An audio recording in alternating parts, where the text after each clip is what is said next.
Hi everyone, it's just a quick one from me and sort of a follow-up to yesterday's video because I showed you some Mage gameplay yesterday and there wasn't a lot of context in terms of the loadout, the weapons and so on. And I wasn't even aware of the fact that Bioware had released this Mage build deep dive video, so I think we should take a look at it. Look at some of the weapons, look at some of the options that the Mage has, and let's see if it can convince me even more that my first playthrough should be as a Mage rather than a warrior. I'm really tempted. Anyway, let's have a look at what it's saying. I'm Hillary Heidi, a producer at Bioware. Let's take a closer look at the Mage build we featured at the recent State of Play.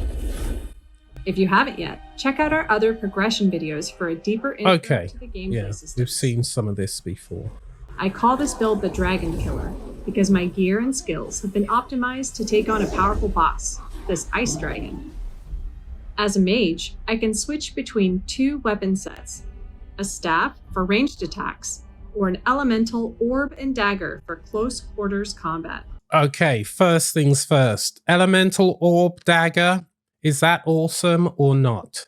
The dagger, close combat, anything to do with elementals, I'm in favor of. I am loving the way that this Mage build out looks.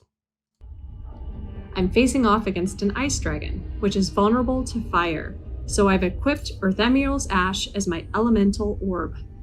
It reduces enemy damage, makes burning last longer and do more damage, and increases the cap on burning stacks. My dagger, Thorn of Misfortune, gives me access to the physical damage. I'm going to pause it here because I wasn't even aware of the fact that your Mage could engage in close quarters combat. I really wasn't. I thought it was all from a distance. So it's interesting to see this.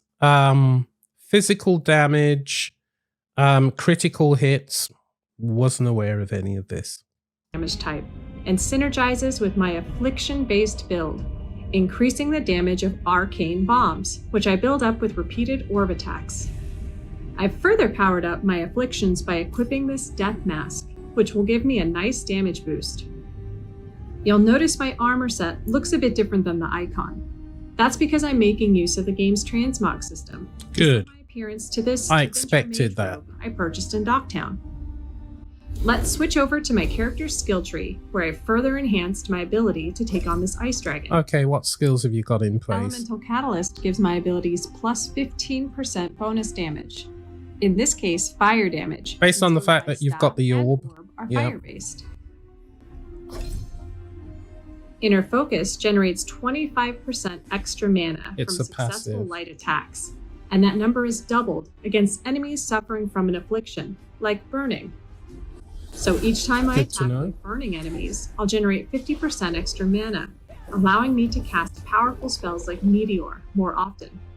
Let's take a look at some additional skills. I do like that Meteor spell. For my Rook. In this case, Spellblade, which blends magic and melee.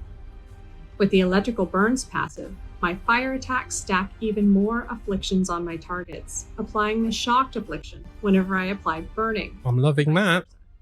And finally, my Spellblade ultimate ability, Thunderous End. Now, again, I'm going to pause here. Now, this is what we saw towards the end of yesterday's video, this massive electrical attack. So, conjure a deadly avatar of the storm to seek vengeance on your enemies, deals heavy damage and applies 2 stacks of shocked to enemies within a large radius. Yeah. You know what I'm thinking about when I see this? I'm thinking of a certain spell in D&D, the Fire Orb. But, you know, that's just me. Amount of damage, shocking enemies in a wide radius. Perfect against a large target like a dragon. I do like that. Let's return to our battle with the Ice Dragon to talk about synergies and combos. Here, I've got the dragon staggered. This is my opportunity to deal as much damage as possible while it's down. I think they're going to do a combo. Detonations are a great way to do this. A detonation can be set up with Lucanus's Debilitate ability, which applies the Sundered status. followed by Rook's Dark Squall, which detonates sundered targets. I'll follow this up with Tasha's Fire Breath to apply burning damage. Normally, I'd have to wait for my companions to cool down before I could use their abilities for another combo. But I've got a secret weapon up my sleeve. Oh, really? The Delirium Dagger. My dagger is equipped with 3 runes. I'll toggle to the Regroup rune and activate it, instantly refreshing my companion cooldowns. Now, when I get the game, I'm going to make sure I equip that rune. Because if you can just eliminate cooldown times, then that's brilliant. That's absolutely brilliant. With my companion's full suite of abilities available, let's finish this thing. I'll once again use Lucanus's Debilitate to set up a detonation, and this time I'll trigger it with my meteor attack, all while Tasha's Fire Breath keeps the dragon burning. And I'll finish the job with my powerful ultimate ability. Yep, this is what I saw yesterday.